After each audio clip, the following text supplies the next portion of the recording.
శాంతారావు ఒక వ్యాపారి. పేరుకు తగ్గట్టు నిదానమైన మనిషి. భార్య, కొడుకు, తన వ్యాపారం, ఇదే అతని లోకం. తన 45 సంవత్సరాల వయసులో హఠాత్తుగా అతని భార్య మరణించింది.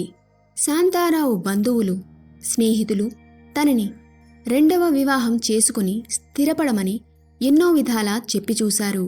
కాని తనకు తన భార్య తీపి బహుమతిగా ఒక కొడుకు ఉన్నాడని, వాడిని సక్రమంగా పెంచి పెద్ద చేయాలని, వాడి అభివృద్ధే తన ధ్యేయమని చెప్పి ఎవరూ నొచ్చుకోకుండా సున్నితంగా తిరస్కరించాడు. శాంతారావు కొడుకు వివేక్ మంచి పిల్లవాడు. తండ్రి తన కోసం చేసిన త్యాగాన్ని దృష్టిలో పెట్టుకుని చాలా ఆప్యాయతగా, ప్రేమగా మెలిగేవాడు. తన వల్ల శాంతారావుకి ఎప్పుడూ బాధపడే సందర్భాన్ని కలిగించలేదు. తండ్రి మాట జవదాటడు. వివేక్ విద్యాబుద్ధులు నేర్చి సక్రమంగా పెరిగి పెద్దవాడైన తరువాత అతనికి శాంతారావు స్నేహితుని కూతురు అయిన పార్వతి అనే అమ్మాయితో అంగరంగ వైభవంగా పెళ్లి జరిపించి తను కష్టపడి వృద్ధి చేసిన వ్యాపారాన్ని కూడా అప్పగించి తన వృద్ధాప్య జీవితం గడపడం మొదలుపెట్టాడు. అలా కొంతకాలం గడిచిపోయింది. ఒకరోజు వృద్ధుడైన శాంతారావు భోజన సమయంలో తన కోడలిని కొంచెం పెరుగు ఉంటే వేయమని అడిగాడు. దానికి కోడలు అయ్యో పెరుగు లేదండి అని చెప్పింది. అప్పుడే లోపలికి వస్తున్న వివేక్ ఆ సంభాషణ విన్నాడు. భోజనం పూర్తి చేసి తండ్రి వెళ్ళిపోయిన తరువాత వివేక్, పార్వతి భోజనానికి కూర్చున్నారు.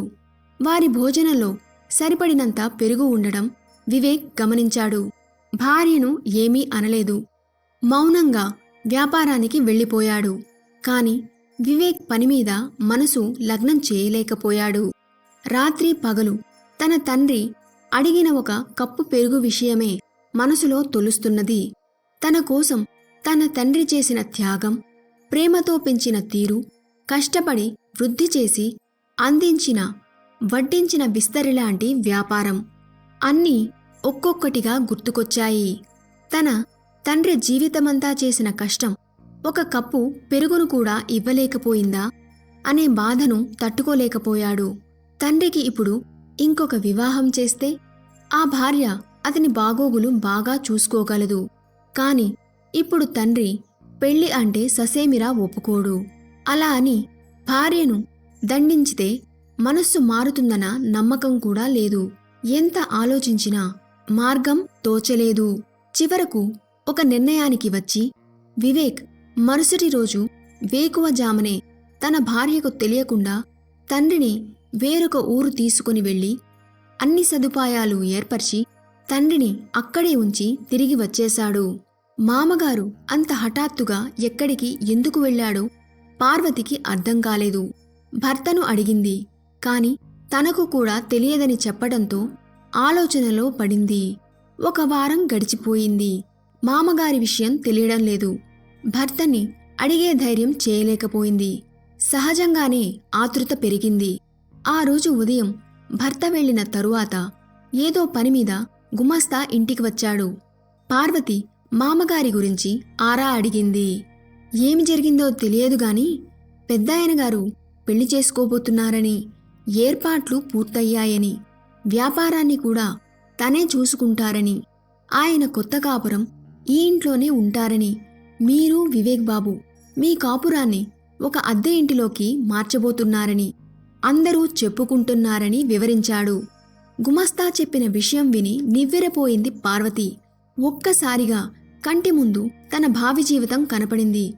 తను చేస్తున్న తప్పు తెలిసింది. ఇప్పుడు కొత్త అత్తగారు వస్తే తన పరిస్థితి ఏమిటో అర్థం చేసుకుంది. గుమస్తాను మామగారు ప్రస్తుతం ఉంటున్న చోటు గురించి అడిగి తెలుసుకుని పరుగున వెళ్ళి ఆయన కాళ్లపై పడి క్షమాపణ కోరింది. తన తప్పు తెలుసుకున్నానని, ఇక నుండి తన తండ్రిలా చూసుకుంటానని ప్రాధేయపడింది. ఈ విషయాలేవీ తెలియని మామగారికి పరిస్థితేమీ అర్థం కాలేదు. అప్పుడే వచ్చాడు వివేక్. తల్లిదండ్రుల విలువ, పార్వతి తనకు తానుగా మారడానికి భర్త ఆడిన నాటకం చూసి సిగ్గుపడి వివేక్ను క్షమించమని కోరుకున్నది. ఈ కథ మీకు ఎలా అనిపించిందో కమెంట్ ద్వారా తెలియజేయండి. మా వీడియోస్ మీకు నచ్చినట్లయితే తప్పకుండా ఒక లైక్ ద్వారా మీ సపోర్ట్ని తెలియజేయండి. ఇలాంటి మరిన్ని వీడియోస్ కోసం మా ఛానల్ని సబ్స్క్రైబ్ చేసుకోండి. నోటిఫికేషన్స్ కోసం పక్కనే ఉన్న బెల్ ఐకాన్ని ప్రెస్ చేయండి. Thanks for watching.